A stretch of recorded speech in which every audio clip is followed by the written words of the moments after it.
So welcome guys.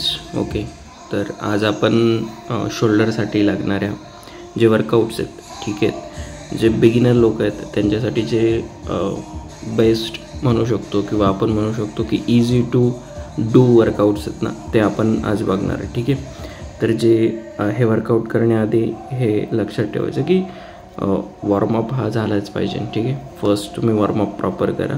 ठीक आहे, त्याच्यानंतर हे वर्कआउट स्टार्ट करा. तो आता जो वर्कआउट मी आता फर्स्ट दाखवतो आहे तुम्हाला, ठीक आहे, तुम्ही जो बघताय, ठीक आहे, तर त्याच्यात तुम्ही बघताय की शोल्डर प्रेस चालू आहे. ठीक आहे, आणि शोल्डरवरती तुमचा जो काय वेट आहे तर तो शोल्डर प्रेस होतो आहे. तर याच्यात पण मोमेंट ही प्रॉपर करायची आहे. ठीक आहे, मोमेंट तुम्ही एकदा प्रॉपर लक्षात घ्या आणि त्याचे तुम्हाला 15 रिपिटेशन करायचे 3 सेट्स.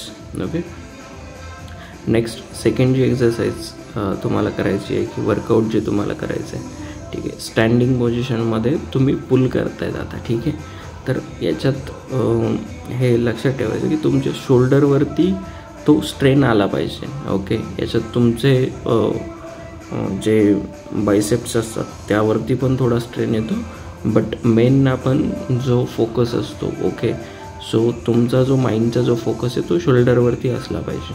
ठीक आहे, सो जो काही स्ट्रेन आहे आणि कंटिन्युअसली रिपिटेशन करताना थोडं वेट वाढवायचं आहे. ठीक आहे, जेवढं तुम्हाला पेलवतं आहे तेवढंच. ओके, ठीक आहे, आता आपण थर्ड जी एक्सरसाइज आहे ती करतो आहे.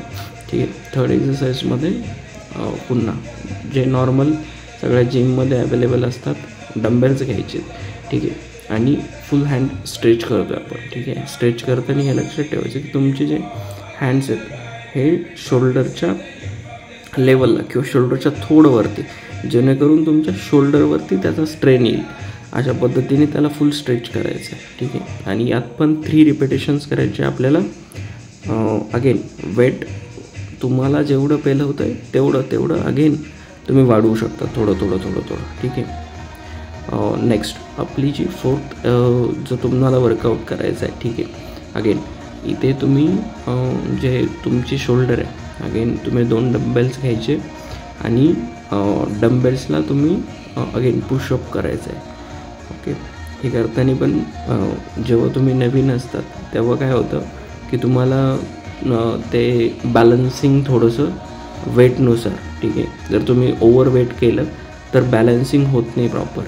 ओके, तर त्याच्यामुळे वेट जेवढं घ्यायचं जेवढं तुमची जे वर्कआउट करताना तो शोल्डरला पण बसेल आणि प्रॉपर तुम्हाला स्ट्रेट वरती पण जातील. ओके, अगेन 3 रिपिटेशन्स त्याचे पण करायचे आहेत. आता ही जी 5th एक्सरसाइज आहे, ठीक आहे, किंवा जो वर्कआउट आहे, तर याच्यात तुम्हाला थोडंसं वेट जास्त घ्यावं लागतं.